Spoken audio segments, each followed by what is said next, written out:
இந்த பூமியில், இந்த உலகத்தில் நம்ம வேலையும் சரி, நம்ம குடியிருக்கிற பகுதியிலும் சரி, நம் வாழும் சூழலும் சரி, நம்ம நிறைய நல்ல விஷயங்கள் செய்வோம். மக்கள் அதை அங்கீகரிக்க மாட்டாங்க.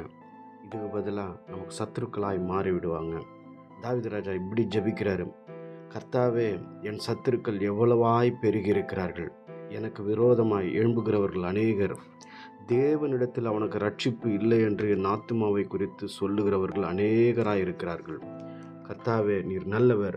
ஆனாலும் கர்த்தாவே, நீர் என் கேடகமும் என் மகிமையும் என் தலையை உயர்த்துகிறவருமாயிருக்கிறீர். நான் கர்த்தரை நோக்கி சத்தமிட்டு கூப்பிட்டேன்.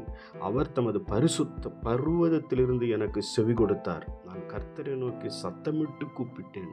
அவர் தமது பரிசுத்த பர்வதத்திலிருந்து எனக்கு செவி கொடுத்தார். நான் படுத்து நித்திரை செய்தேன், விழித்து கொண்டேன்.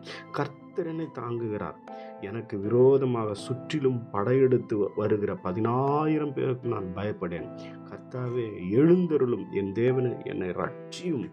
நீர் என் பகைஞர் எல்லாரையும் தாடையில் அடித்து துன்மார்க்கரை அவர்களுடைய பற்களை தகர்த்து போட்டு உமக்கு ஸ்தோத்திரம்.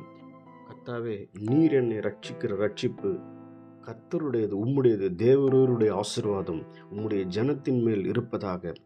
ஆமென். ரட்சிப்பு கர்த்தருடையது, தேவரீருடைய ஆசீர்வாதம் உம்முடைய ஜனத்தின் மேல் இருப்பதாக. நிச்சயமாகவேங்க, இந்த நாளில் ஒரு பெரிய ஆசீர்வாதத்துக்கு நேராக நீங்கள் போக போகிறீங்க. நீங்கள் போகிற இடமெல்லாம் ஆசீர்வாதமாக இருக்கும். நீங்கள் சந்திக்கிற நபரிடத்துலலாம் ஒரு சமாதானம் இருக்கும்.